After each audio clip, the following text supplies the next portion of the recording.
Vamos voltar, então. Foi bem rápido mesmo.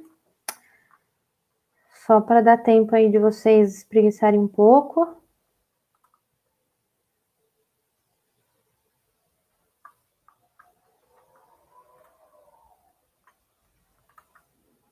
Quem for voltando, vai sinalizando aí para mim, por gentileza, para eu saber que vocês já estão aqui comigo.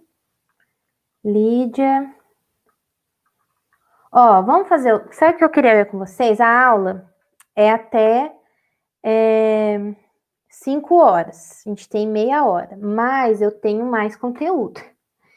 Então, o que eu queria ver com vocês? Tem problema da gente estender mais um pouquinho? Nem que a gente vai até no máximo 5h30. O que vocês acham? Não, vocês falam assim, não, Daiane, 5 horas, tá bom.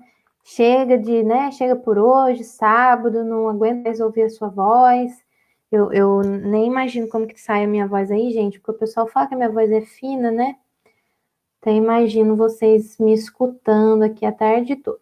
Mas se vocês não se importarem, a gente pode estender um pouquinho mais para terminar, porque eu quero muito falar com vocês as regras de sucessão, tá? Vocês lembrar aí um pouquinho da aula da Luísa. Que assim, se vocês, quem não puder ficar até 5h30, ok, pode sair, não tem problema nenhum. E daí depois a gente faz um grupo, alguma coisa para poder estudar o que faltou e resolver as questões. Mas quem puder, a gente estende aí até 5h30. Pode ser? Então vamos lá? Abre aí o slide de novo, né? Já acho que já está aberto lá em responsabilidade. Então, as questões de obrigações que a gente não respondeu, deixa para a gente responder depois, tá bom? Agora eu não consigo ver mais se alguém me mandou alguma coisa lá no WhatsApp. Desculpa. Mas qualquer coisa vocês podem mandar por aqui também. Desculpa, gente. Vamos lá, responsabilidade civil. Inclusive, é um tema que eu gosto muito. Meu TCC foi um tema de responsabilidade civil, junto com o tema de direito de família, mas abordando bastante essa questão da responsabilidade. E eu fiz um resuminho bem rapidinho aqui, para a gente já ir para as questões e aprender o conteúdo na questão, tá bom? Então, vocês vão lembrar bastante aí da aula do Chacon. Vamos lá, responsabilidade, está lá nos artigos 186, 187 e 927. O 186 e 187 é aquele que fala da pessoa que pratica um ato ilícito e causa dano a outra, e que fica obrigada a responsabilizar, né? Então, a gente divide, o que é importante a gente saber dentro aqui do tópico de responsabilidade. A responsabilidade, eu vou tentar olhar para a câmera agora, tá? Que eu fico olhando aqui para mim. A responsabilidade, ela se divide em responsabilidade subjetiva e responsabilidade objetiva. O que forma a responsabilidade subjetiva? 3 elementos: culpa, dano e nexo de causalidade. Eu não vou entrar na formação desses 3 elementos, porque é uma matéria muito extensa, mas a gente precisa saber disso. O que forma a culpa, a responsabilidade subjetiva? Culpa, dano e nexo de causalidade. A culpa, ela está relacionada com a forma com que a pessoa pratica aquele ato. Se ela teve a intenção de praticar aquele ato. O dano é o dano sofrido, suportado pela outra parte, pela vítima, então aquilo que ela suportou de prejuízo. E o nexo de causalidade é o quê? É o liame subjetivo, é a ligação do meu ato, da minha conduta, com o dano suportado pela outra parte. Então, tem que ter esses 3 elementos para formar a responsabilidade subjetiva: culpa, dano e nexo de causalidade. E a responsabilidade objetiva é aquela que não depende da comprovação de culpa. Então, desses 3 elementos, eu tiro a culpa. Eu não preciso provar a culpa. Eu só preciso provar a existência do dano e o nexo de causalidade da minha conduta, ou da conduta do terceiro pelo qual eu sou responsável, a gente vai ver isso, sobre o dano, sobre o dano causado suportado pela outra parte. Então, na responsabilidade objetiva, eu não tenho o elemento culpa. O elemento culpa não importa para mim, ele não é significativo. Apenas a comprovação do dano e o nexo de causalidade da minha conduta com o dano suportado pela parte, ok? A responsabilidade objetiva, ela decorre da lei, tá? Então, a gente pode citar aqui alguns exemplos, e depois vocês podem pegar isso, se eu não estiver enganado, tem previsto lá no artigo 187, e também o Código de Defesa do Consumidor, por exemplo, estipula a responsabilidade objetiva dos fornecedores. Então, a lei está estipulando a responsabilidade objetiva. Pelo Código Civil, quem tem responsabilidade objetiva? Os fornecedores de produtos e serviços têm responsabilidade objetiva por ato de terceiro. Quem que tem responsabilidade objetiva por ato de terceiro? Os pais têm responsabilidade pelos atos dos filhos menores e também os empregadores pelos seus empregados, pelos seus funcionários. Então, essas pessoas têm responsabilidade objetiva com relação aos atos praticados pelo terceiro, seja o filho menor, seja o funcionário. Aqueles que trabalham, que exercem atividade de risco, então todas aquelas empresas, por exemplo, que exercem atividade de risco, elas têm responsabilidade objetiva. E aqueles que atuam com abuso de direito. O que é esse abuso de direito? Quando eu, exercendo o meu direito, eu abuso esse direito que eu tenho. Então, eu extrapolo os limites legais. E assim eu causo dano a uma outra pessoa. Isso vai ficar mais claro na hora que a gente for responder a questão. Então, nessas situações, a pessoa vai ter responsabilidade objetiva. Ou seja, ela vai ter a obrigação de indenizar aquele que sofreu o dano, independente da comprovação de culpa. Então, não importa se ela agiu, se ela contribuiu para que aquele dano fosse ocasionado, isso não importa. Basta que a vítima comprove a existência do dano e o nexo de causalidade da conduta do agente com o dano suportado por ela. Ok? Então, o que é importante que a gente saber também aqui dentro do tópico de responsabilidade civil? Entendemos aqui subjetiva e a responsabilidade objetiva, a formação desses elementos. Então, a gente precisa saber quais são os excludentes de responsabilidade, porque é isso que a OAB vai querer saber de você. Se você sabe aquilo que dá margem para que a pessoa não responda, para que ela não tenha o dever de indenizar pelo dano que ela causou. Quais são essas excludentes de responsabilidade? Primeiro, quando a pessoa agiu em legítima defesa. Então, se você, para se defender ou para defender alguém da sua família que está ali correndo um perigo iminente, se você causa dano a uma outra pessoa em legítima defesa, você vai estar amparado por uma excludente de responsabilidade. Isso dentro da responsabilidade subjetiva. Por quê? A legítima defesa exclui o elemento culpa. Se na responsabilidade objetiva eu não tenho o elemento culpa, não tem como eu falar em excludente de responsabilidade pela legítima defesa, ok? Exercício regular do direito, quando você está exercendo um direito seu que está previsto para você. Então, se você causa algum dano porque você exerceu um direito previsto, então isso exclui também a culpa, então exclui o dever de indenizar.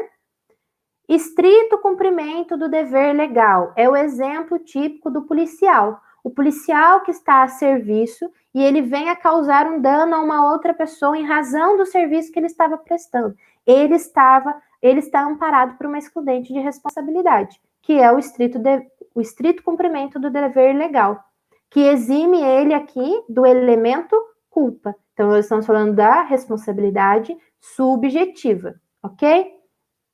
Estado de necessidade.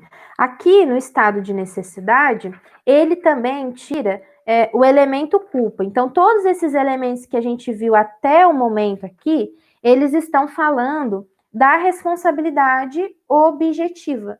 Desculpa, da responsabilidade subjetiva. Por quê? Culpa, dano e nexo de causalidade. Se eu causo dano a alguém por uma situação de estado de necessidade, porque eu estou passando por alguma situação naquele momento, numa necessidade, eu faço alguma coisa que gera um dano para uma pessoa, eu vou estar amparado por esse excludente de responsabilidade. Se eu só achar aqui para vocês um exemplo desse excludente de responsabilidade, que é com relação ao estado de necessidade. Aqui, ó. Vai dizer assim: consiste em deteriorar coisa alheia ou mesmo em causar uma lesão à pessoa a fim de remover perigo iminente. Então, a lei considera que esse ato ele é legítimo. Então, por exemplo, uma pessoa fechada, um exemplo aqui numa situação de trânsito. Você está dirigindo o seu carro e você é fechado por um outro carro. E daí, para você não bater nele, ou até mesmo para não atropelar alguém, você desvia e assim, você desvia e bate num terceiro carro. Então, ali você agiu num estado de necessidade, porque você estava num perigo iminente. Então, você desviou de uma situação, você estava vindo bonitinho, certinho, na sua mão, fazendo tudo direitinho. Um outro carro veio e fechou você. Para você não bater naquele carro, você desviou e bateu num terceiro carro, ou atropelou alguém. Se nessa situação você não estava agindo com a intenção de causar aquele dano, você não queria ter atropelado aquela pessoa, você não queria ter batido naquele carro, então você vai estar amparado por uma excludente de responsabilidade, que é justamente o estado de necessidade, que tira também o elemento culpa. Então, falando de responsabilidade subjetiva. Caso fortuito ou força maior. Então, quando um dano é causado em razão de um caso fortuito ou força maior. O que é um caso fortuito ou força maior? Quando é algo que não depende de você. Uma tempestade, no caso aqui um caso fortuito, quando você é roubado, quando você você tem o bem de uma pessoa, ou alguma coisa assim, vamos dar o exemplo aqui do furto, do roubo. Você tem um bem e esse bem, no caso, ele é roubado. Aqui, vamos dizer que esse bem fosse de uma outra pessoa. Você estava com um carro emprestado de alguém. E esse carro foi roubado. Você não teve culpa do roubo. Então, não tem como você responsabilizar aquela pessoa de quem você emprestou o carro por algo que não foi você que cometeu, que não depende de você, que não foi algo que veio a partir de você. Então, o dano que a pessoa sofreu, ele não tem nexo com a sua conduta. A pessoa não perdeu o carro porque você emprestou. A pessoa perdeu o carro porque alguém roubou. Tudo bem que estava com você, mas outra pessoa veio e roubou. Então, o dano que aquela pessoa suportou de ficar sem o carro, ela não decorre de uma atitude sua, decorre da atitude de um terceiro, de uma outra pessoa. Ou então o carro foi levado por uma enchente, o carro foi destruído por uma tempestade. O dano que aquela pessoa suportou não tem a ver com a sua conduta. Ela tem a ver com um caso fortuito, com uma força maior. Então, essa excludente de responsabilidade, ela está diretamente ligada ao nexo de causalidade. Então, essa excludente, ela pode ser aplicada tanto na responsabilidade subjetiva, quanto na responsabilidade objetiva. Por quê? Eu não estou falando da culpa. O caso fortuito ou força maior, ele não atinge diretamente a culpa somente, mas ele atinge também o elemento que é o nexo de causalidade.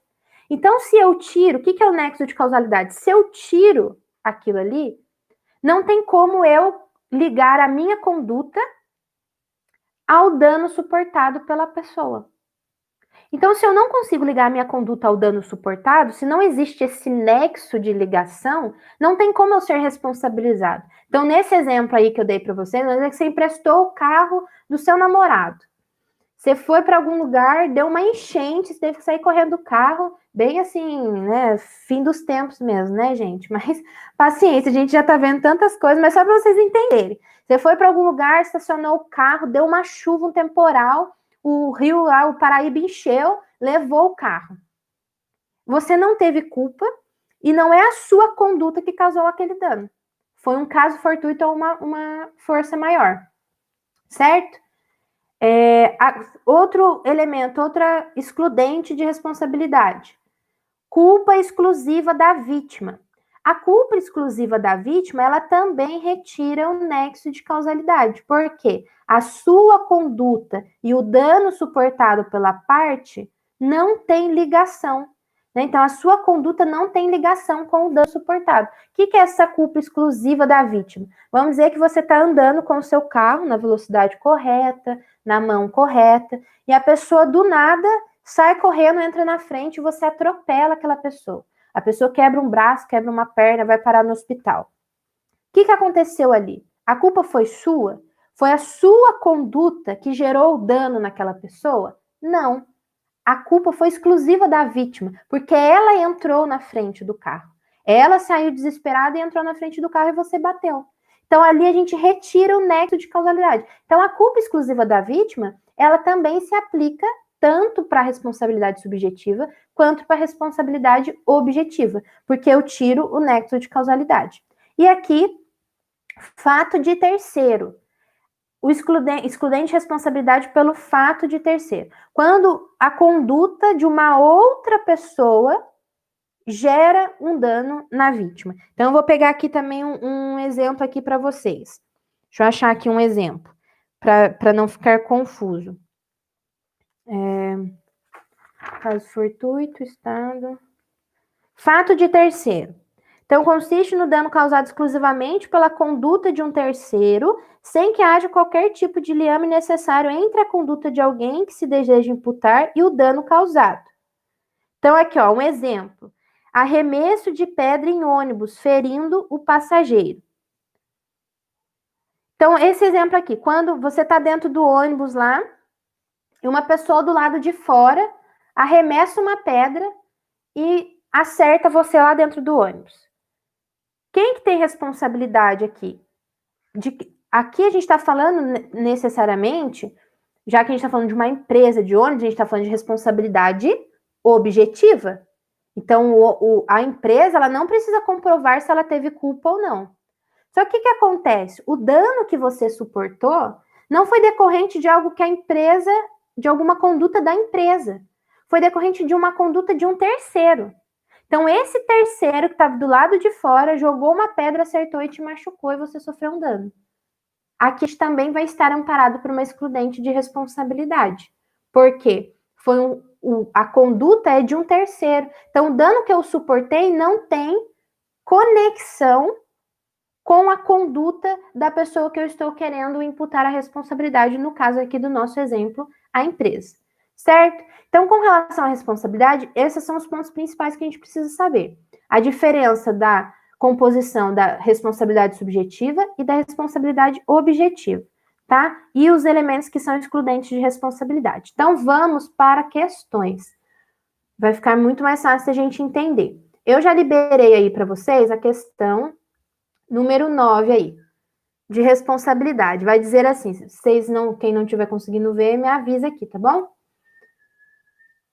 Ao visitar a página de internet de uma rede social, Samuel deparou-se com uma publicação feita por Rafael, que dirigiu uma série de ofensas graves contra ele.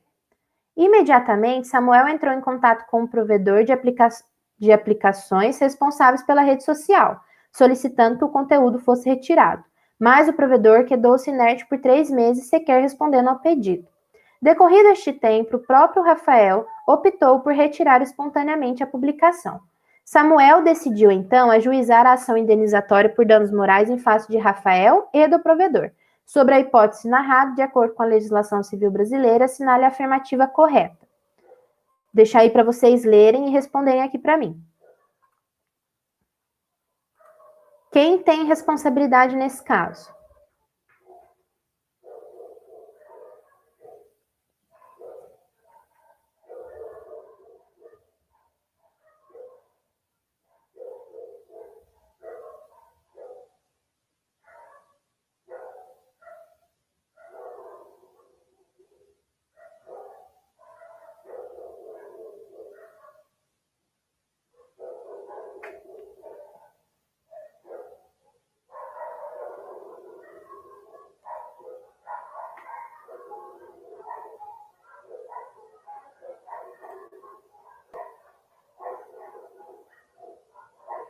Tá saindo barulho de cachorro aí, gente? Porque tá uma barulheira aqui. Podemos responder?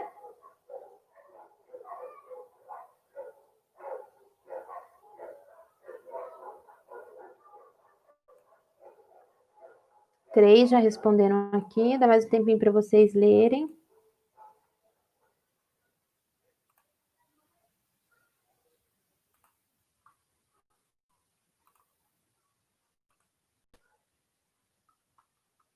Vamos lá. Ó, então aqui, o que a questão quer saber de você? Se você sabe os conceitos de responsabilidade. Se você sabe aí quem tem responsabilidade, quem não tem. Aqui entra até mesmo alguns conceitos de obrigações que a gente viu lá atrás, tá? Então vamos responder aqui, ó. Vou ler as questões aqui, as afirmativas. Letra A. Rafael e o provedor podem ser responsabilizados solidariamente pelos danos causados a Samuel enquanto o conteúdo não foi retirado.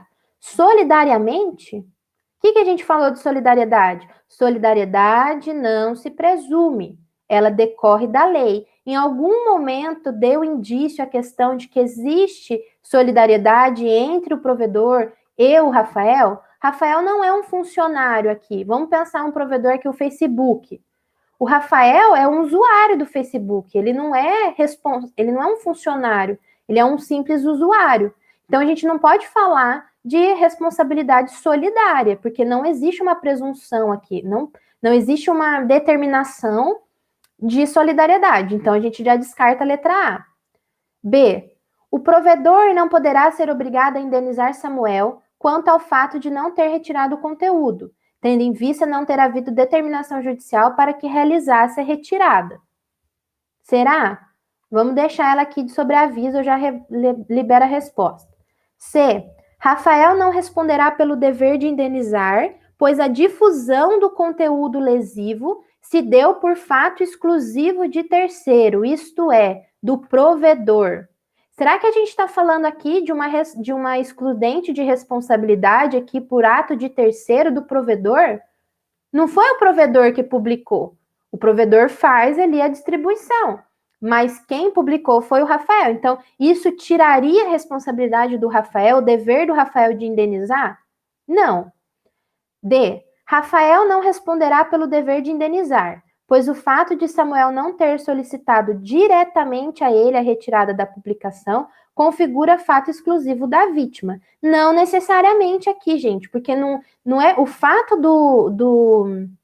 como que é o nome do menino aqui? Do Samuel não ter solicitado direto para o Rafael tirar, não significa que foi culpa dele aquilo que o Rafael fez. A conduta do Rafael não foi por culpa do Samuel. Ele fez porque ele quis, ele publicou as ofensas porque ele quis. Então, ele não pode ser isentado aqui da sua responsabilidade de indenizar sobre a alegação de culpa da vítima, do Samuel, porque ele não alegou nada. Não. Então, qual que é a resposta certa? Ixi! Letra B. E aqui, ó, eu vi que vocês ficaram em dúvida, hein? Ó, a resposta certa, gente, é letra B. O provedor não poderá ser obrigado a indenizar Samuel quanto ao fato de não ter retirado o conteúdo, tendo em vista não ter havido determinação judicial para que realizasse. Então, o simples fato do provedor ter se mantido inerte não significa que ele tem essa responsabilidade de indenizar. O que acontece aqui, gente? Como a gente pode até atribuir responsabilidade ao provedor.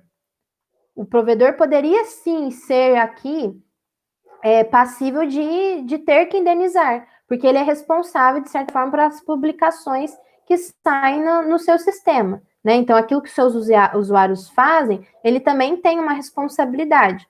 Só que essa responsabilidade também não é presumida, né? Porque aqui ele não tem uma responsabilidade prevista em lei, né? Ele não tem uma obrigatoriedade prevista em lei de retirar aquele conteúdo. Então, dependeria de uma determinação judicial. A maioria respondeu A. Mas por que a A não pode ser aqui a correta? Ó. Rafael e o provedor podem ser responsabilizados solidariamente. Não tem solidariedade. Aqui pega bastante o conceito de solidariedade que a gente trabalhou lá em obrigações. A gente poderia até falar de uma responsabilidade dos dois, do Rafael e do provedor, mas não uma responsabilidade solidária.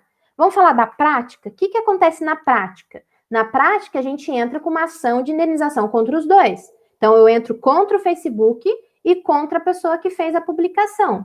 Mas isso não quer dizer que eles têm responsabilidade solidária, que eu possa cobrar dos dois de forma igual. O que é a solidariedade?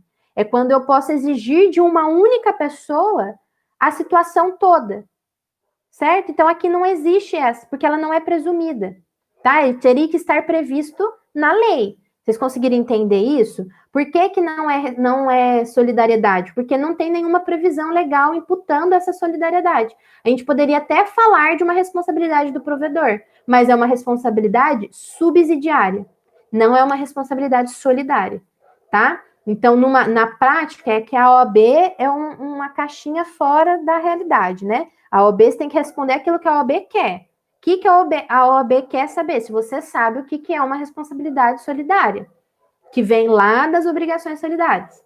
Se você sabe isso, então é isso que ela quer que você responda. A prática é outra coisa, que na prática, de fato, a gente colocaria todo mundo aí no polo passivo e deixaria o juiz entender. Mas nesse caso aqui não, porque não tem nada prevendo a solidariedade. Então a gente não pode presumir solidariedade entre Rafael e o provedor. Certo? Então, resposta certa, letra B. Próxima.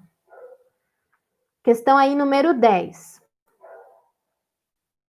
Certo? Vocês têm alguma dúvida com relação a isso? Senão vocês podem me mandar, se não ficou claro. Vocês me mandam aqui, porque eu vi que a maioria... e não precisa ficar com vergonha não, tá, gente? Porque ninguém tá vendo aqui quem que respondeu uma, quem que respondeu a outra. Nem eu, inclusive. É tudo anônimo aqui, tá bom? E assim mesmo, a gente só acerta fazendo e errando e vendo aonde a gente errou para poder não errar mais naquele assunto. Então, vamos lá. Questão número 10. Perpétua e Joaquim resolveram mover ação de indenização por danos morais contra um jornal de grande circulação. Eles argumentam que o jornal, ao noticiar que o filho dos autores da ação fora morto em confronto com policiais militares em 2015, publicou o nome completo do menor e sua foto, sem a tarja preta nos olhos, o que caracteriza a afronta aos artigos tais do Estatuto da Criança e do Adolescente. Esses artigos do ECA proíbem a divulgação da imagem e da identidade de menor envolvido com o ato infracional. Diante dos fatos narrados, assinale a afirmativa correta. Então, aqui, o que a pergunta quer saber? Qual é a responsabilidade do jornal? O jornal tem responsabilidade?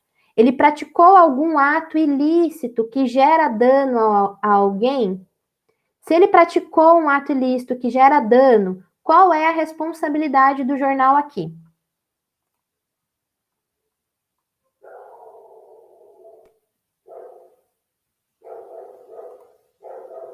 Vamos lá, deixar o tempinho aí para vocês responderem. É a 10 que a gente tá bom?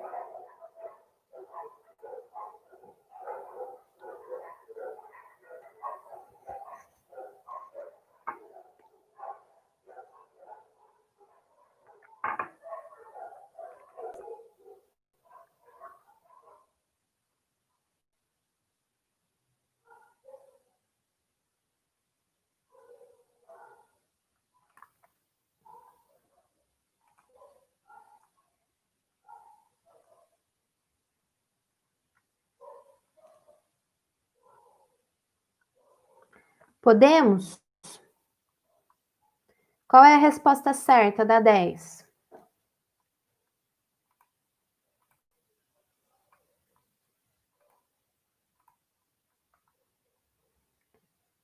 Vamos lá, vamos ler as alternativas. Letra A. O jornal agiu com abuso no direito de informar e deve indenizar pelos danos causados. Vamos deixar ela aqui sobre aviso. B. O jornal não incorreu em ilícito, pois pode divulgar a imagem de pessoa suspeita da prática de crime.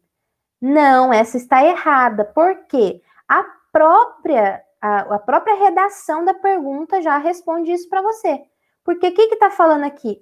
que os artigos do ECA, você não precisa saber o que os artigos do ECA falam, porque a própria questão está falando para você assim, ó, o artigo do ECA, esse artigo aí que eu estou falando, ó, proíbe a divulgação de imagem e identidade do menor envolvido em ato infracional. Então, a gente está falando aqui, você já dá a entender que a gente está falando de um menor. Então, o que acontece? O jornal praticou um ato ilícito, porque ele violou aquilo que está previsto nesses artigos do ECA. Então, não é a letra B, certo? Letra C. Peraí, essa aqui é a questão 10. Então, B, errado. Letra C. Restou caracterizado ilícito, mas, tratando-se de estado de emergência, não há indenização de danos. Que estado de emergência? Meu Jesus, que questão, né? Que estado de emergência? Não tem estado de emergência nenhum, né? Então, aqui, restou caracterizado ilícito, mas tratando-se de estado... Aqui ele está querendo dizer o quê? Tem alguma excludente de responsabilidade? Não, não tem nenhuma excludente de responsabilidade aqui. D. Não houve abuso do direito ante a absoluta liberdade de expressão do jornal noticiante. Aqui, ó, vocês ficaram em dúvida entre A e D. Resposta certa, letra A. Por que não é a D? Não houve abuso de direito. A própria questão fala pra gente que houve, porque o jornal praticou um ato ilícito. Então, todos aqueles, que fala o artigo 186? Que quem, por meio de ato ilícito, né, praticar um ato ilícito que causar dano a outro e fica obrigado a responsabilizar, a indenizar, né? Então, se a parte que pratica um ato ilícito fica obrigado a indenizar, aqui ficou claro que existe a prática de um ato ilícito, porque ele está falando para você que violou esses artigos do ECA, que proíbe divulgação de imagem. Então, a alternativa correta, letra A. O jornal agiu com abuso de direito de informar e deve indenizar pelos danos causados, ou seja, existe responsabilidade. Ok? Eu vou pular a próxima para a gente ir para a última e depois vocês respondem a pergunta 11 e me mandam, que senão não vai dar tempo, mas eu quero responder a pergunta 12 com vocês, que é uma pergunta muito bacana, que tem, já aviso vocês que tem uma pegadinha, não minha, porque eu sou legal, não faço pegadinha, mas do examinador. Então, eu pulei aí para a pergunta 12. Vocês estão conseguindo ver a 12? Tô acelerando um pouco para dar para a gente conseguir terminar. Então, eu pulei a 11 aí, que a 11 era a pergunta que falava, ó, Fernando, 15 anos, mora com seus pais, e a Ana e a Luísa. Então, eu pulei essa, depois vocês respondem, e vamos para a última pergunta aí de responsabilidade. Vamos ler lá, ó. Paula é credora de uma dívida de 900 mil, assumida solidariamente por Marcos, Vera, Tereza, Mirna, Júlio, Simone, Úrsula, Nestor e Pedro. Quanta gente devendo, né? Em razão de mútuo que a todas aproveita. Antes do vencimento da dívida, Paula exonera Vera e Mirna da solidariedade, por serem amigas de longa data. 2 meses antes da data do vencimento, Júlio, em razão de perda de seu emprego, de onde provinha todo o sustento de sua família, cai em insolvência. Ultrapassada a data do vencimento, Paula decide cobrar a dívida. Sobre a hipótese apresentada, assinale a afirmativa correta. Vou deixar vocês lerem aí as alternativas para a gente responder.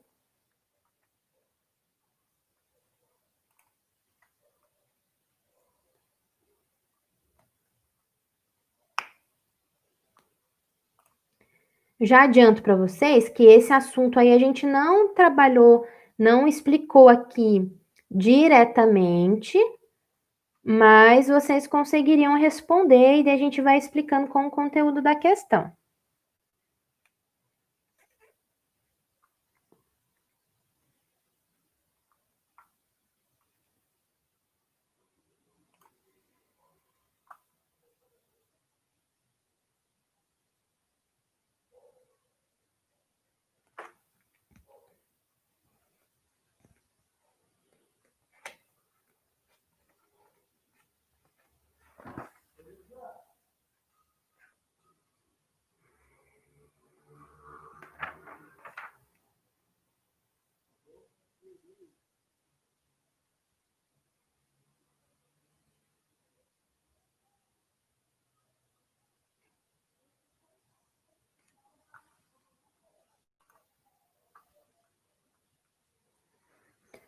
Estão conseguindo?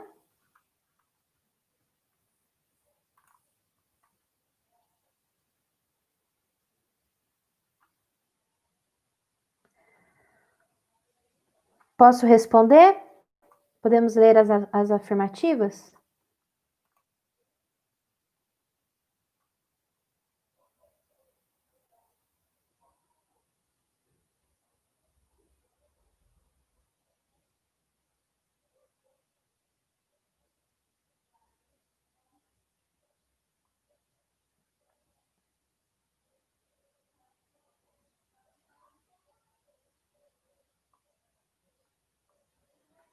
Vamos lá, então,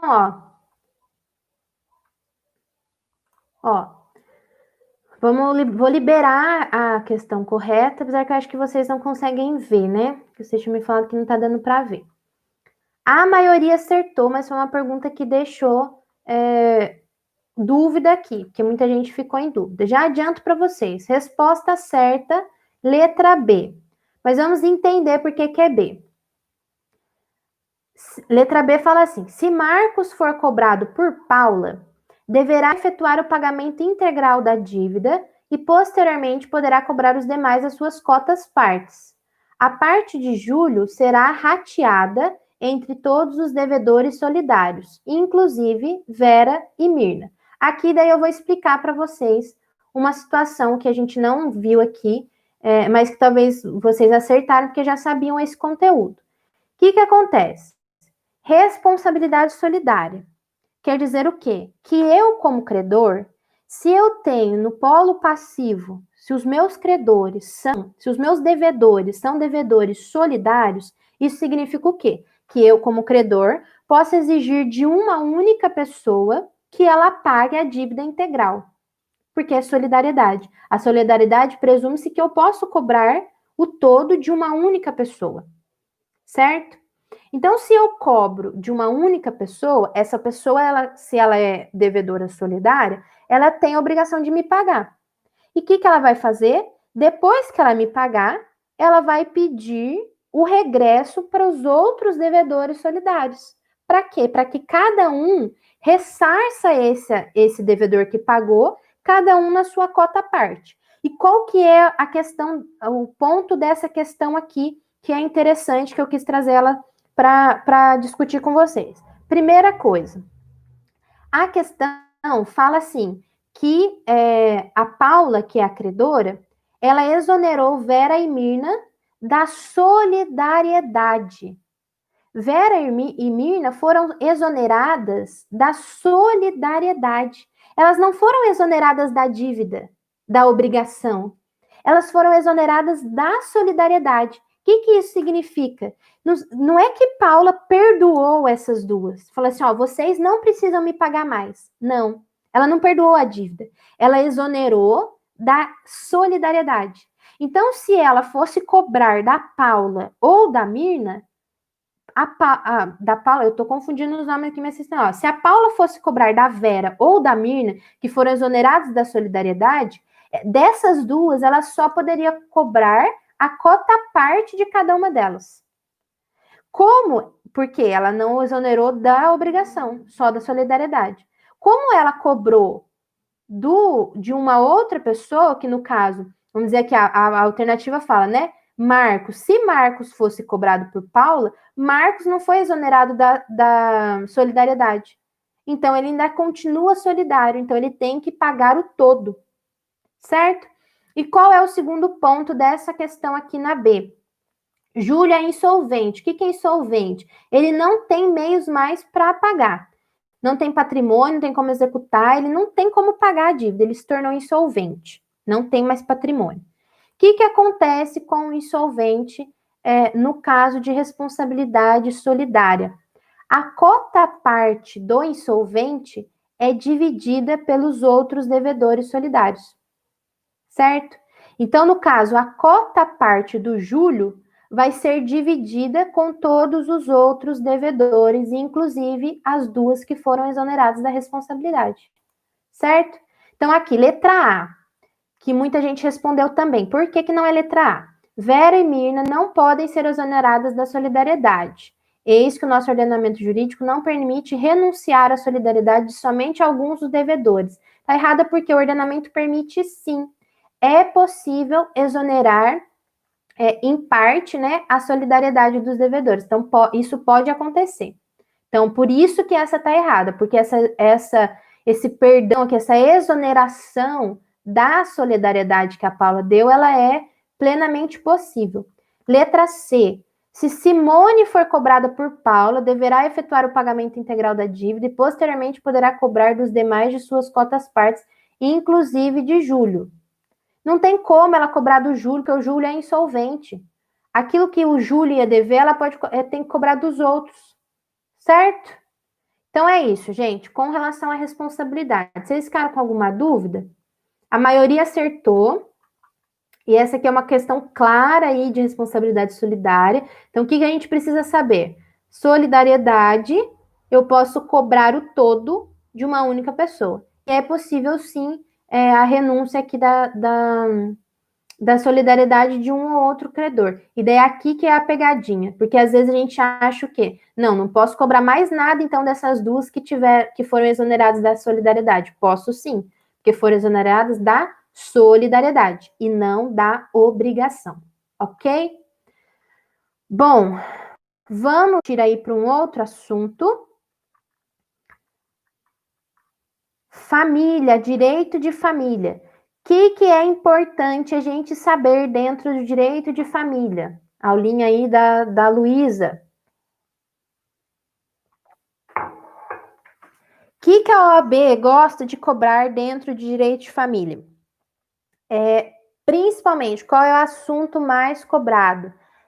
Regime patrimonial de casamento. Então, regime de casamento, gente. O que acontece quando a pessoa casa em regime de comunhão parcial? O que acontece quando a pessoa casa em regime de comunhão universal? O que acontece quando casa em regime de separação total de bens? Então, é isso que a OAB mais gosta de cobrar. É claro que cai outros assuntos? Cai. Tem muita coisa aqui. Pode cair poder familiar, pode cair princípios, pode cair alimentos. Tem muita coisa. Mas é o que eu falei para vocês. A gente tem que focar naquilo que tem mais incidência. Caiu alguma coisa que você não sabe, paciência, pula para outra. Então vamos lá. Se cair regime patrimonial, você vai acertar, porque você participou dessa aula e você vai saber o conteúdo. Regimes patrimoniais de casamento. Quem está acompanhando aí no slide, está lá o tópico específico, família. Então, quais são os regimes que a gente tem hoje no Brasil? Comunhão parcial, está lá no artigo 1658. Comunhão universal. Participação final nos aquestos. Eu não conheço uma pessoa que é casada com um regime de participação final nos aquestos. Se vocês conhecerem, me manda aqui no chat, porque é extraordinário, porque quase ninguém casa nesse regime, as pessoas mal conhecem esse regime. E o regime de separação de bens, está no artigo 1687. Então, vamos focar aqui, principalmente na comunhão parcial de bens, por quê? Desculpa. É o regime comum, é a regra geral. Se você for casar hoje e você não falar que você quer um outro tipo de regime, qual é o regime que vai ser do seu casamento? Comunhão parcial, certo? O que significa comunhão parcial? Tudo que era meu antes do casamento continua sendo meu. São meus bens particulares. Aquilo que eu adquiro após o casamento, na constância do casamento, então, esses bens, ele é do casal. Então, depois, lá na frente, quando vier a ter um divórcio, por exemplo, vai ter meação, vou ter que dividir, né, em partes iguais. E até mesmo isso implica, e é muito importante a gente saber isso para as regras de sucessão, tá? Então, aqui, o que a gente precisa saber dentro da comunhão parcial? Quais são os bens excluídos? Bens excluídos. Ai, que susto, gente. Achei que meu computador ia desligar. Desculpa. Quais são os bens excluídos aqui do regime de comunhão parcial? Bens anteriores ao casamento. Então, os bens que são particulares antes do casamento eles não vão se comunicar, então eles são excluídos do regime. Doação ou sucessão. Então, a pessoa que é casada em regime de comunhão parcial de bens, se ela recebe algum bem por meio de doação ou de sucessão, esse bem não se comunica com o companheiro, com o parceiro, ok? Esse bem passa a ser particular. Os valores exclusivos de um em detrimento de um bem particular. Então, por exemplo, eu tinha uma casa minha, que era minha, um bem particular meu, que eu já tinha antes de me casar. Me casei e agora eu quero vender esse bem. Eu vou alienar esse bem. O valor que eu receber da alienação desse bem é meu, não se comunica com o meu cônjuge, não se comunica com o meu companheiro, dentro do regime de comunhão parcial, beleza? Obrigações anteriores. O que são as obrigações? As dívidas.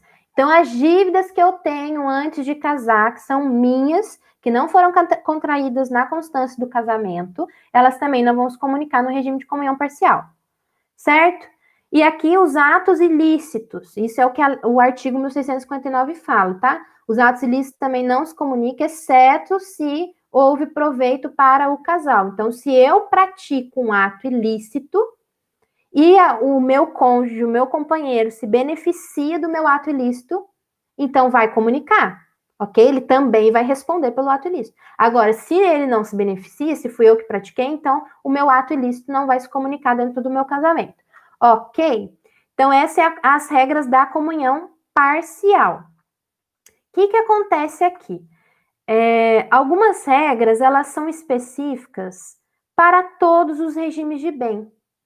Então, por exemplo, eu estou falando, eu sou casada no regime de comunhão parcial. Eu falei para vocês que se eu tenho um bem particular meu, anterior ao casamento, se eu vender esse bem, o dinheiro é meu. Mas o que acontece? Eu preciso, apesar de ser um bem particular, para vender esse bem, eu preciso da autorização do meu cônjuge.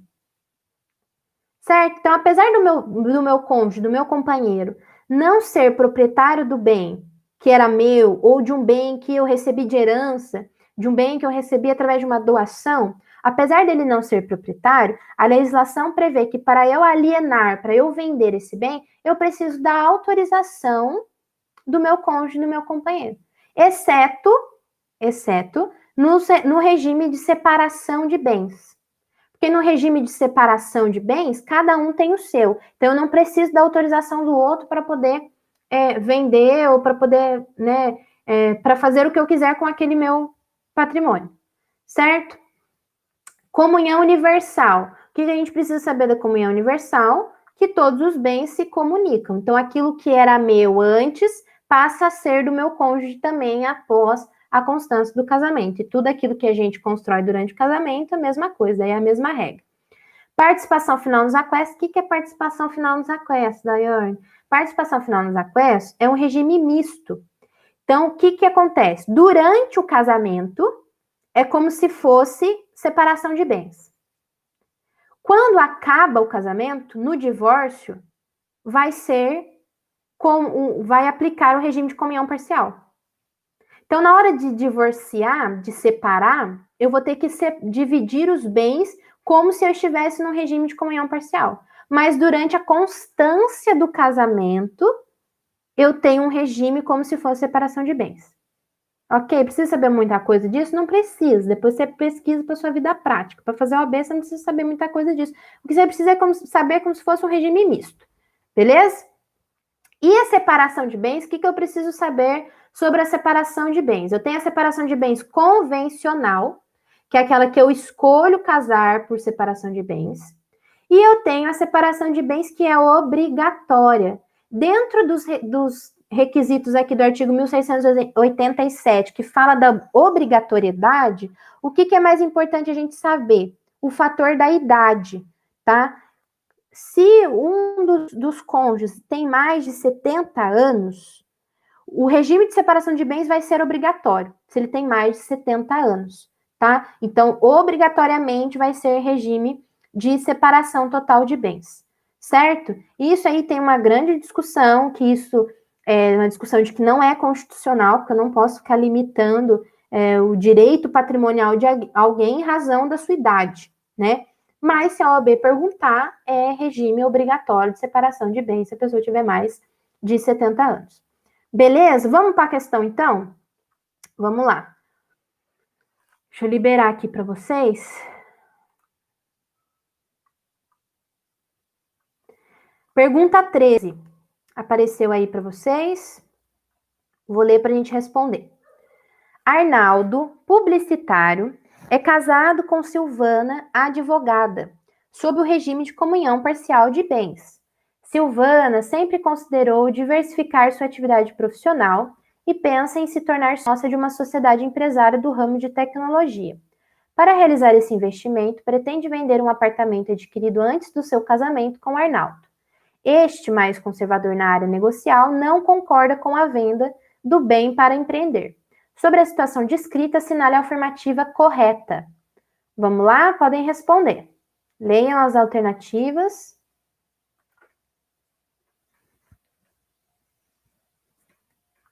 Regime de comunhão parcial, um bem anterior à constância do casamento, então um bem particular.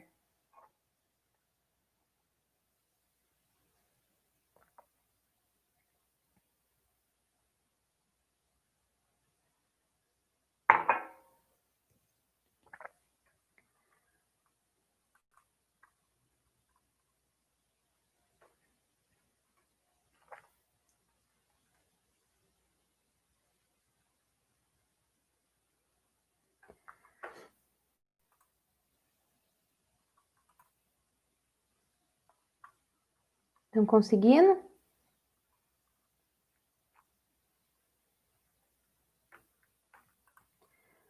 Podemos responder? Deu tempo?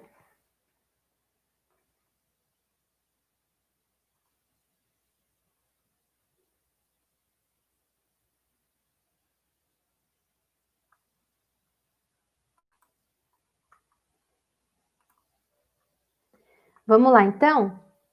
Vou soltar aqui a resposta.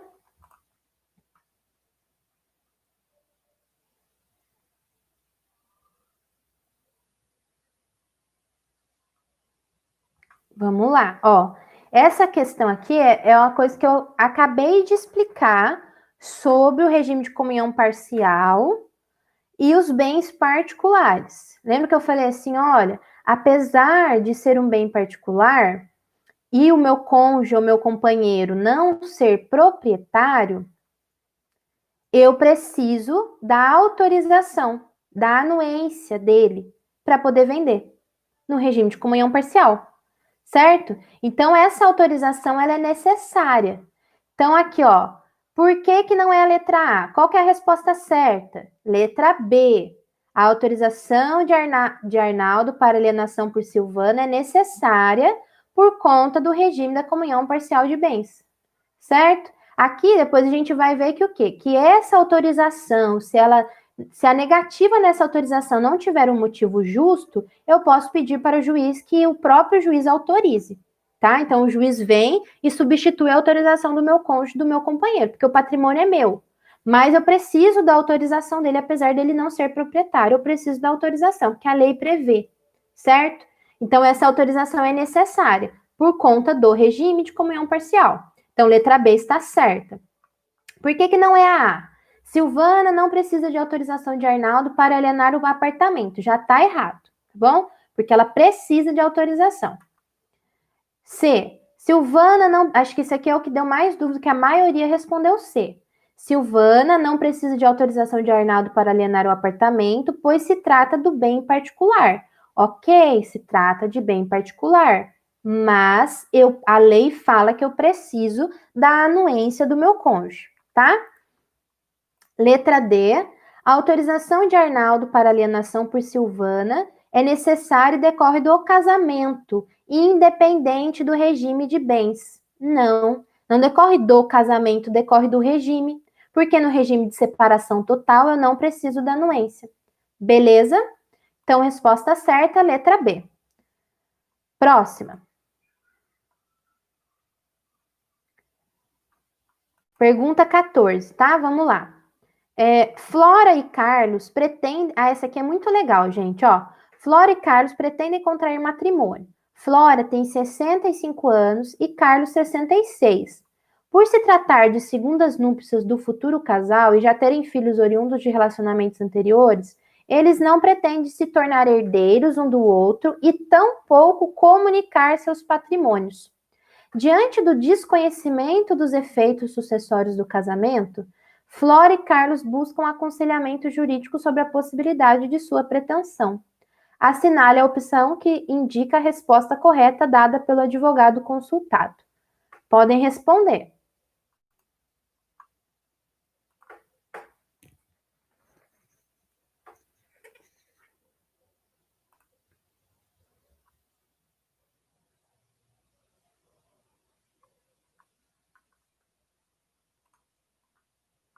Aqui a gente já vai pegar o gancho para o último assunto, que é a sucessão. O que ele quer saber? Tem algum regime que não comunica patrimônio e que não dá direito à sucessão quando a pessoa morrer? E cuidado que ela quer induzir vocês a erro também, falando aqui as idades: 65 e 66 anos.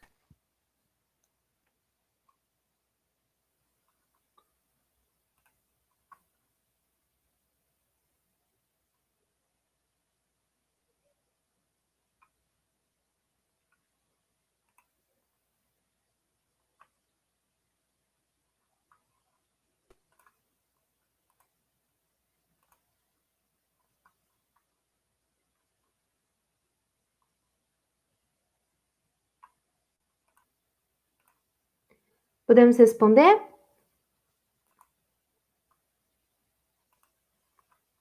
O nosso tempo está meio apertado, eu vou soltar aqui e a gente já vai conversando. Gente, ninguém acertou essa até agora. O que será que aconteceu aqui? Aqui entra um assunto que talvez, a gente vai falar agora sobre a questão da sucessão. Mas, se vocês tiveram aula com a Luísa, vocês vão lembrar de uma expressão assim, ó. Se tem meação, não tem sucessão. O que é meação? A meação, ela decorre do regime de bens.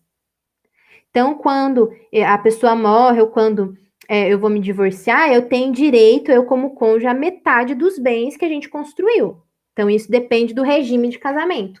Se no regime, por exemplo, da comunhão parcial, no regime da comunhão universal, eu tenho meação, porque o cônjuge tem direito, cada um tem direito à metade. Então, se eu tenho meação, eu não tenho sucessão. Então, eu não vou concorrer como herdeira lá na hora da morte, né? Na hora de distribuir os bens lá do decujus, eu não vou concorrer como herdeira, como sucessora, porque eu tenho a meação. Eu já tenho direito à metade dos bens que ele deixou. Então, eu não tenho sucessão. Agora, se eu não tenho meação, eu tenho direito à sucessão. Então, o que acontece? Não tem como eu me casar com alguém e não ter um desses direitos. Ou eu vou ter meação, ou eu vou ter sucessão. Não tem como não ter nenhum dos dois. Porque ainda que eu me case por um regime que não me dê direito à meação, que é o caso, por exemplo, da separação de bens, se eu me caso em separação de bens, eu não tenho meação, mas eu vou ser herdeira, eu vou ter sucessão. Então, qual que é a resposta certa? Letra D. O ordenamento brasileiro não oferece alternativa para a pretensão do futuro casal. Porque o que o casal, os velhinhos, ele queria? Né? Com todo respeito, belezinha eles, né? 65, 66 anos. O que eles queriam? Casar, não ter que comunicar bens. Até aí, ok. Ah, não quer comunicar bens? Vou casar como? Regime de separação. Show de bola. Mas eles também não queriam ter direito sucessório. E não tem como. Porque se não tem meação, não tem. Se não tem meação, tem sucessão. Então, se eles casam em regime de separação obrigatório, de regime de separação total de bens, não é obrigatória porque eles não têm 70 anos, tá? Tem mais 2 requisitos de obrigatoriedade, mas é só vocês passarem o olho na lei que vocês vão saber que o mais importante é a questão da idade.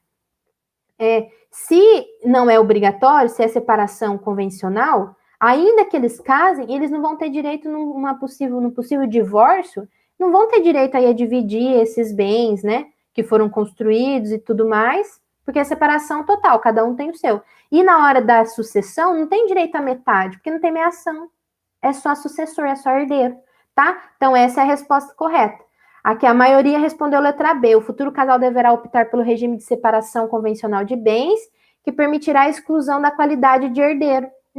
Não exclui a qualidade de herdeiro, exclui a qualidade de meeiro, que é a meação, tá? Letra A, em razão da idade de Carlos, o regime de bens será de separação obrigatória. Não, em razão da idade não, ele tem 66 anos, a lei fala 70. C, o cônjuge no ordenamento jurídico brasileiro sempre será herdeiro necessário, independente do regime de bens. Não. Vocês também não tinham obrigação de saber ainda essa questão aqui do herdeiro necessário, mas não é, porque não, essa questão dos herdeiros depende sim do regime de bens. Beleza, gente? Olha, 5h35. Se vocês não se opuserem, a gente termina e fala de direito de sucessão, tá? É mais rapidinho agora e é muito importante porque despenca sucessão na OAB. Então, a gente precisa saber. Se vocês não se opuserem, a gente termina. Mais aí uns 15 minutinhos, a gente encerra. Pode ser? Vocês me dão um feedback aqui.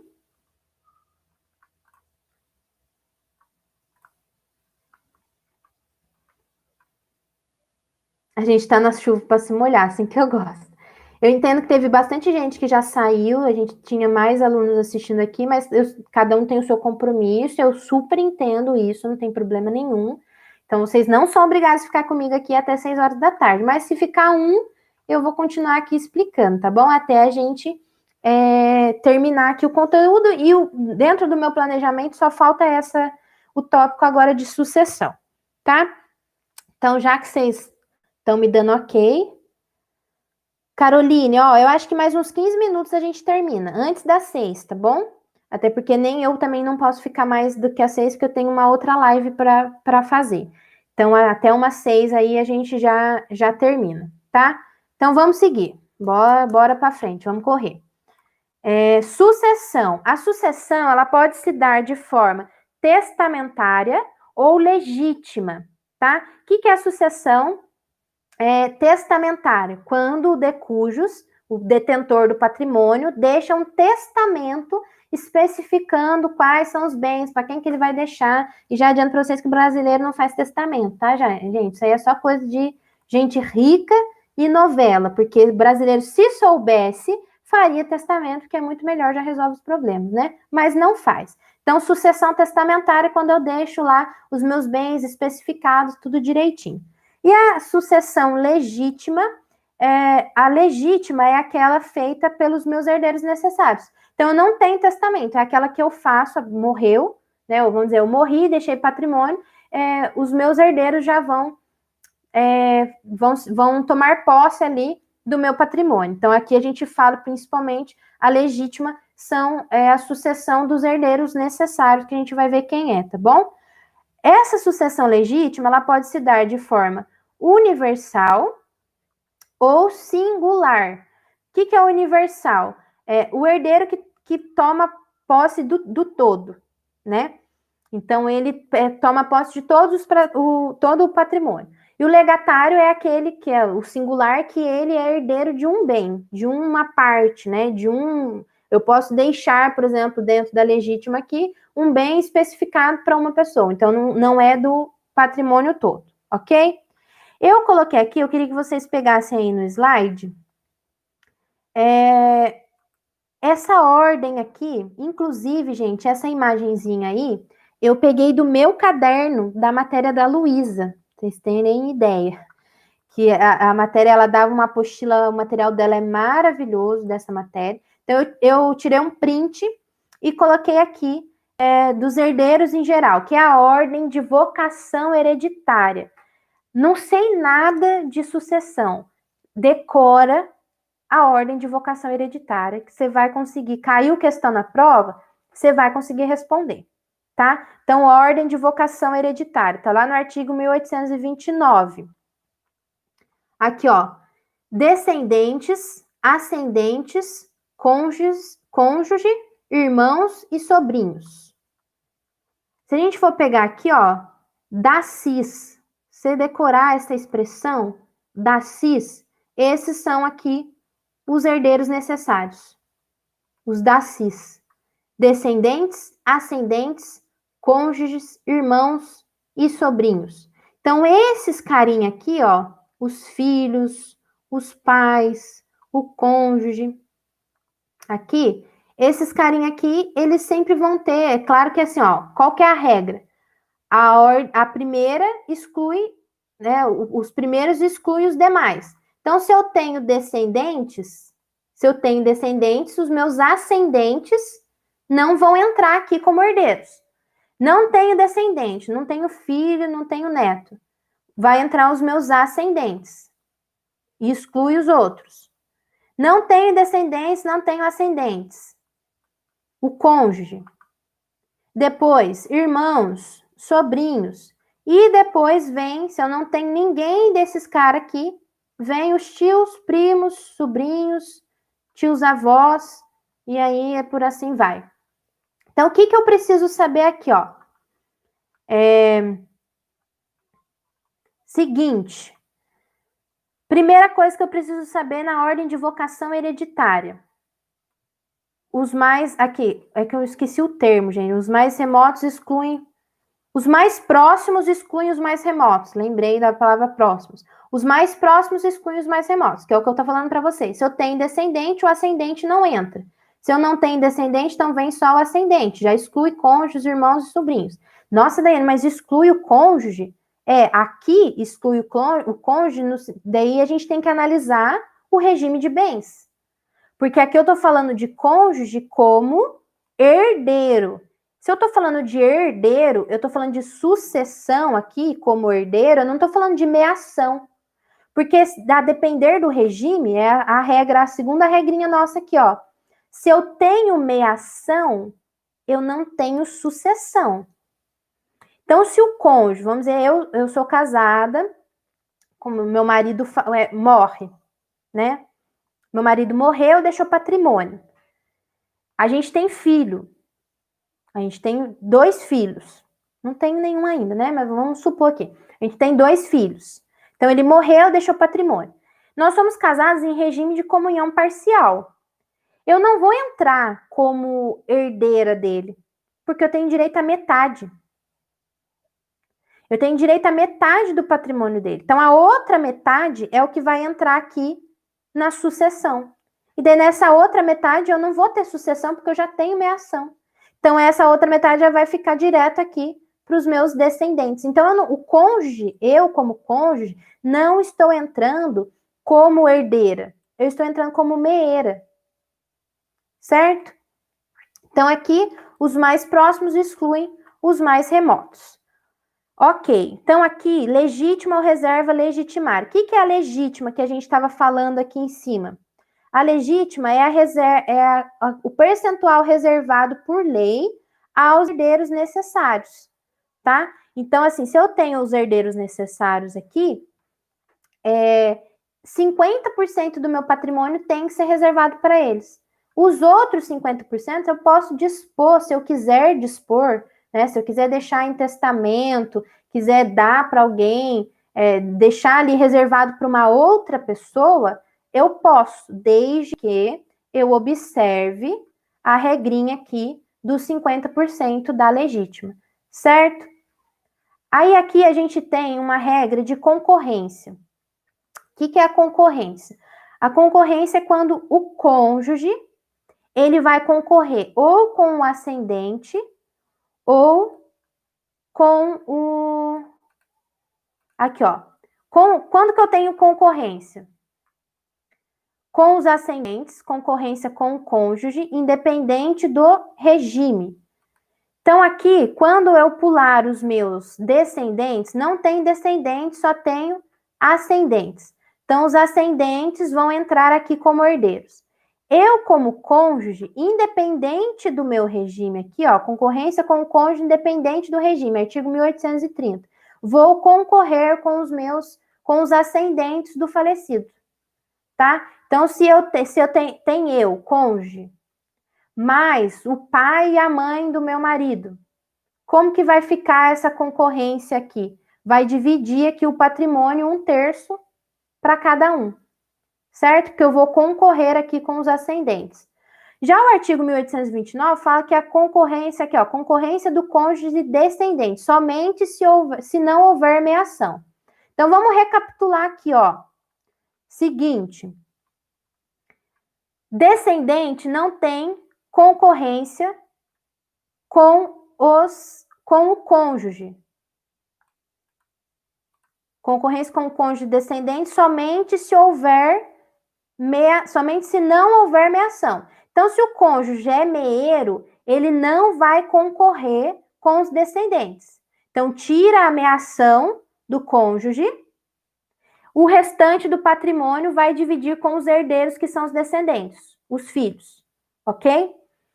Agora, se eu, como cônjuge, independente do meu regime, se não tem descendente, só vai dividir com os ascendentes. Você só vai dividir com os ascendentes, independente do meu regime. Eu entro aqui como herdeira também e concorro na divisão do patrimônio. Certo? Essa matéria parece confusa? Um pouco. Como que a gente resolve essa confusão? Desenhando, tá? Porque tem uma regrinha aqui também, que é eu não coloquei aqui no slide, mas que vocês precisam saber dentro dessa questão aqui da sucessão, que é o direito de sucessão por cabeça, direito próprio, e o direito por representação. O que é isso, Daiane? O direito, a sucessão por direito próprio é né? O meu marido quer morrer comigo quando eu falo desse jeito. Como herdeira, então eu como herdeira, vamos dizer que a minha mãe faleceu. Então, minha mãe faleceu e eu sou filha, tem eu e meu irmão. Nós vamos receber por direito próprio. Nós não estamos representando ninguém. Nós não estamos no lugar de alguém. Nós estamos recebendo por direito próprio. Porque nós somos os primeiros ali na linha sucessória, tá?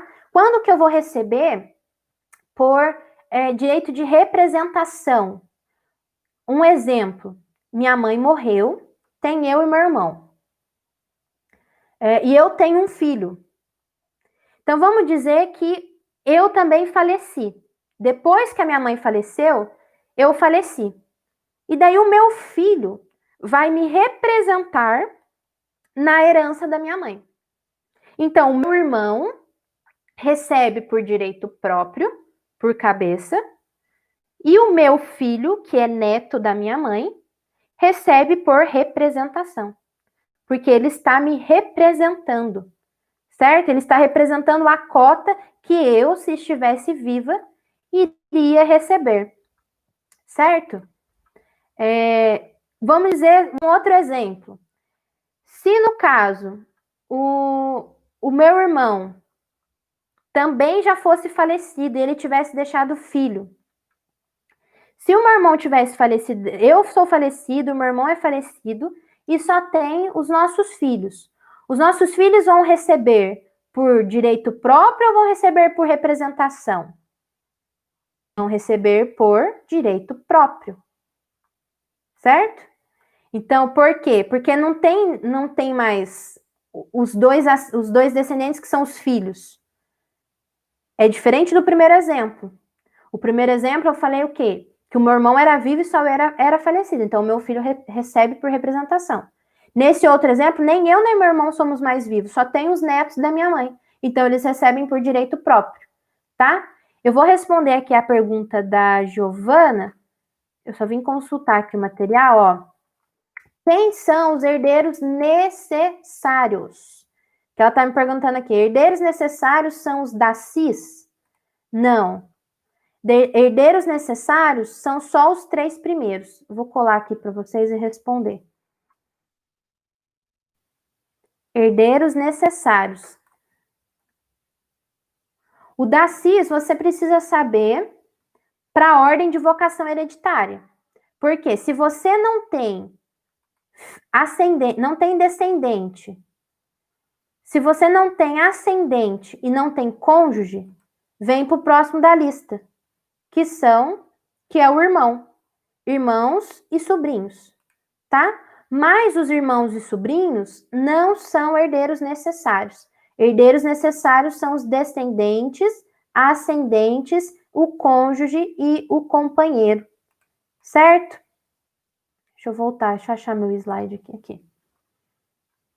Então, quem são os herdeiros necessários?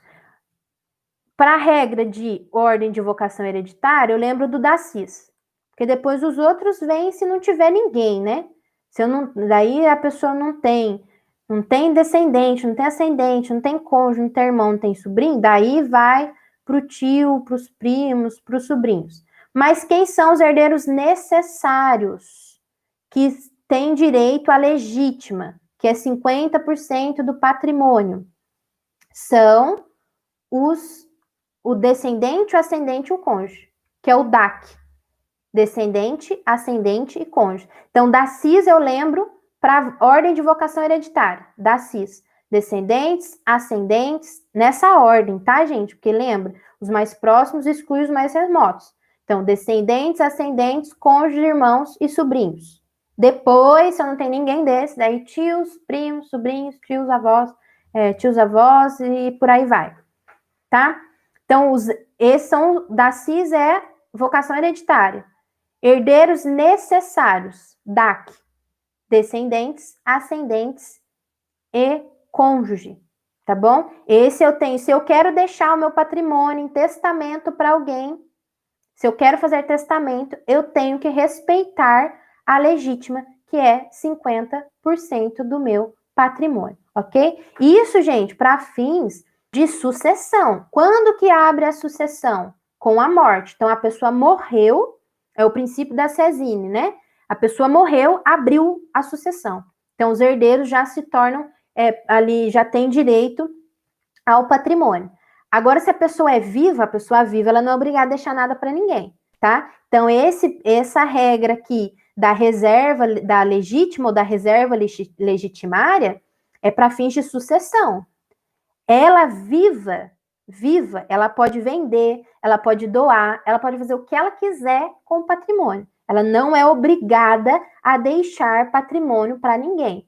Agora, por que no testamento ela tem que respeitar? Porque o testamento é algo que vai ter validade após a abertura da sucessão.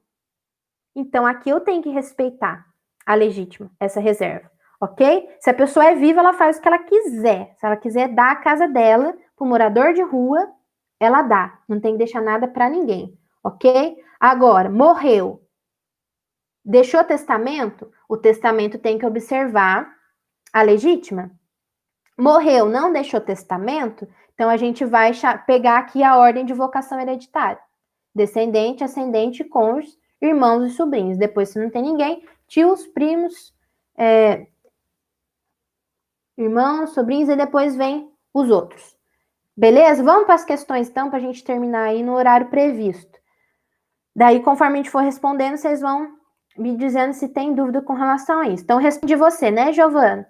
Herdeiros necessários são os da CIS? Não, herdeiros necessários é o DAC. Descendente, ascendente e cônjuge. Vamos lá, já liberei aí para vocês, pergunta 15. Mateus, sem filhos, casado com Jane, no regime de comunhão parcial de bens, falece após infarto fulminante. De seu parentesco em linha reta, são ainda vivos Carlos, seu pai, e Irene, sua avó materna. A partir da situação acima, assinale a opção que indica a sucessão de Mateus. Vamos lembrar da regrinha aqui. Os mais próximos excluem os mais remotos. Podem responder aí, leiam as alternativas.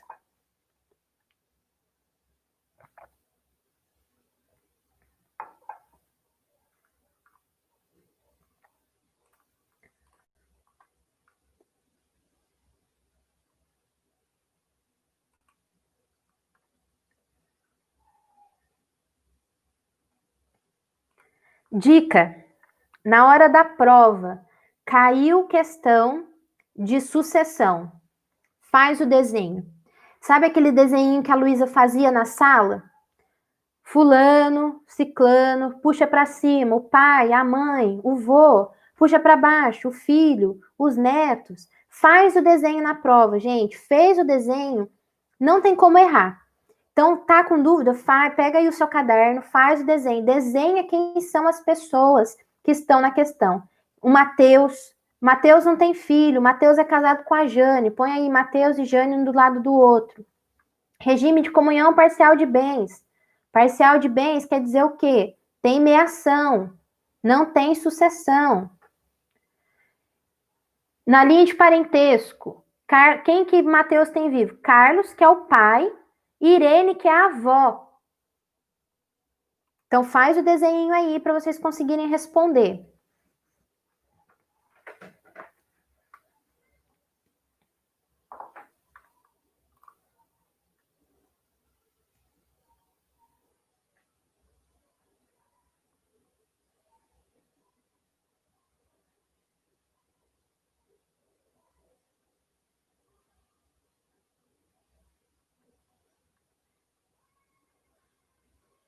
Podemos?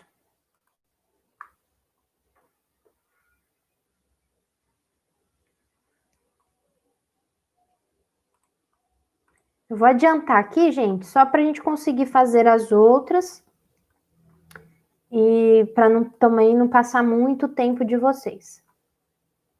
Ó, essa aqui eu vi que vocês ficaram bem em dúvida. Tem gente respondendo ainda, não tem problema. Resposta certa.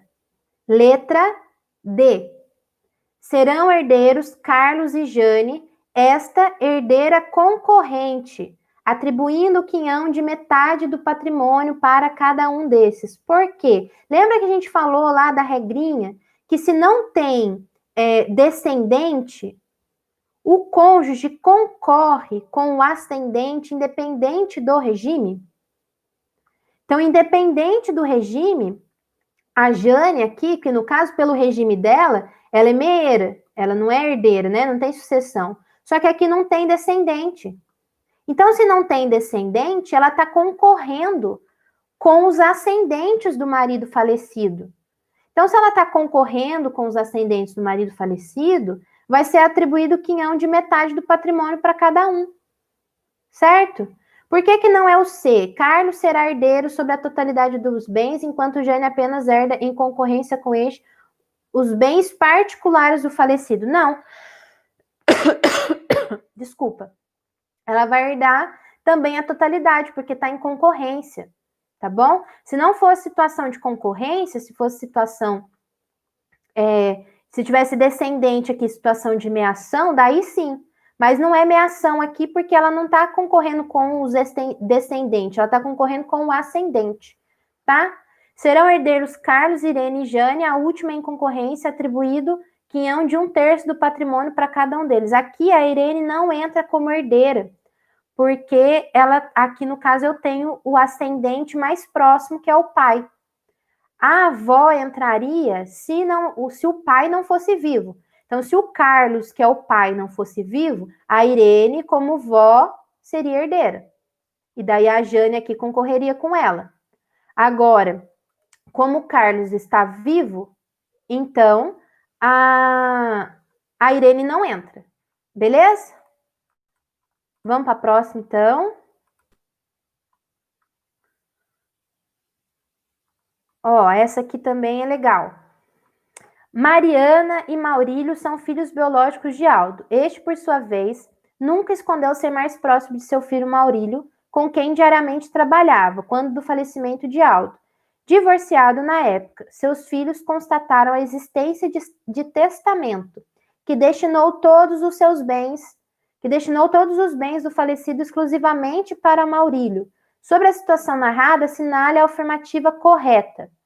Então, o que a pergunta quer saber? Esse testamento, ele é válido? Ele não é? O que vai acontecer? O que pode acontecer aí com esse testamento?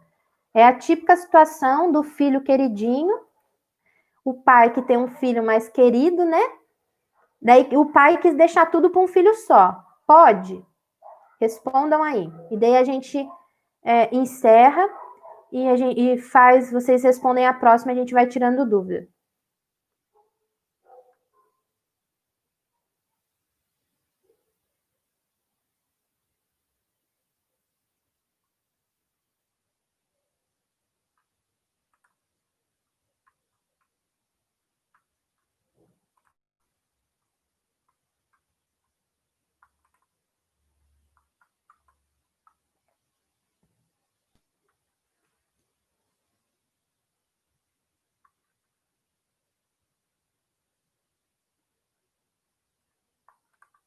Eu acho que essa vai gerar dúvida aí nos percentuais, hein?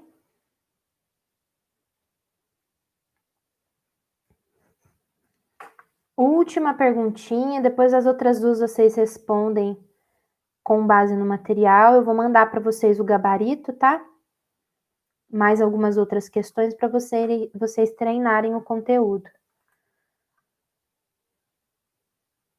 Podemos responder?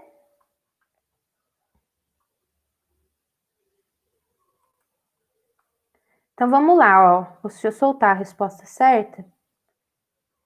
E sabia que essa ia gerar dúvida, porque ninguém assinalou a resposta certa. Resposta certa, letra D. Deverá haver redução da disposição testamentária, respeitando a legítima de Mariana, herdeira necessária, que corresponde a um quinhão de 25% da totalidade da herança. Mas, Daiane, 25%? Por que 25%? A legítima não é 50% do patrimônio? É 50% do patrimônio. Os outros 50% ele faz o que ele quiser. Desses 50%, eu tenho 2 filhos. 25 para um e 25 para outro.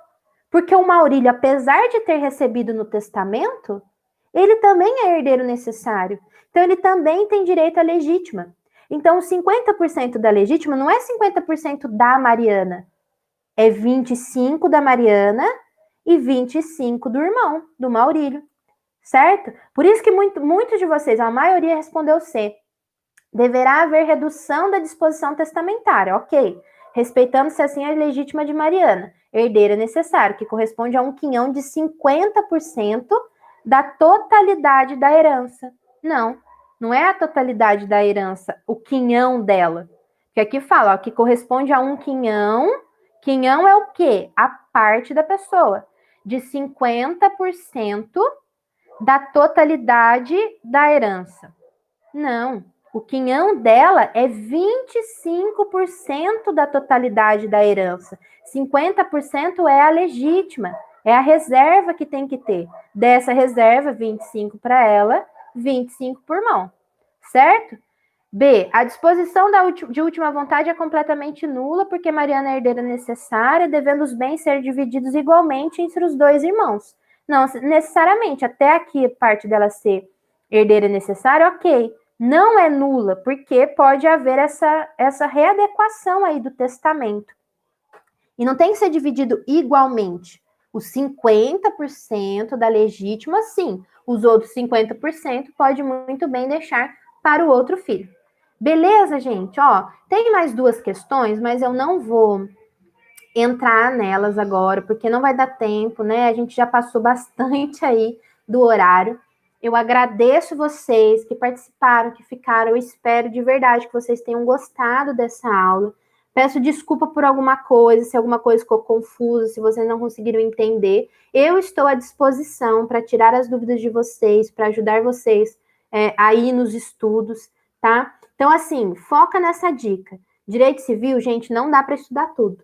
Não dá. Então, vamos pegar aquilo que que tem mais recorrência, que cai mais. Né? Então, esses assuntos que eu dei para vocês, seria interessante também dar uma olhadinha em algumas coisinhas de contratos, mas se não der tempo, ok, passa para frente, vamos estudar, estuda sucessões, a gente precisa saber essa questão da ordem hereditária, da legítima, estuda a questão dos regimes. Pega esse material que eu deixei aqui para vocês e revisa ele. Agora, se você vai fazer segunda fase em Direito Civil, daí realmente é importante que você foque um pouquinho mais, tá bom? Então, eu espero de coração que vocês tenham gostado. Oficialmente, a minha primeira aula para a OAB, então, assim, de forma oficial, tá? Então, eu peço desculpa aí por alguma coisa, espero que vocês tenham gostado. Me mandem um feedback depois, o que vocês acharam, o que vocês acham que pode melhorar, que eu tenho um desejo, assim, de ingressar aí nessa área da docência, né, nessa área acadêmica, mas, de fato, oficialmente, porque extraoficial, a gente já deu várias aulas, né? Mas oficialmente é a minha primeira aula. Então, eu agradeço muito pela participação de vocês, espero que vocês tenham gostado. E aquela dúvida, aquela questão que a gente ficou em dúvida, eu vou depois trazer a resposta e a explicação para vocês, tá bom? Não vou deixar vocês na mão com ela, mas utilizem aí do material, utilizem, eu vou mandar para vocês um Word com outras questões, essas questões que a gente trabalhou com o gabarito, mais algumas para vocês estarem respondendo, tá bom? Para vocês estarem treinando, e façam isso, gente. Estudem estudem a legislação, a lei seca, o direito material e pratiquem. Tem que resolver a questão. E encontrem um meio mais adequado que dá certo para você. Vai fazer resumo, vai fazer esquema, vai fazer mapa mental, vai fazer vídeo, não sei. Tem que encontrar um método de organização de estudo melhor para você. Beleza? Então, eu agradeço de coração a participação de todo mundo. Obrigado por ter me aguentado até aqui. E eu vou deixar salvo também essa aula de hoje para quem quiser rever também lá na minha página do YouTube. Vocês têm meu contato aí, meu Instagram, eu tenho postado dicas lá também, o meu e-mail e o meu canal no YouTube que eu vou também disponibilizar lá. Muito obrigada, um beijo para vocês, um ótimo sábado, um ótimo final de semana.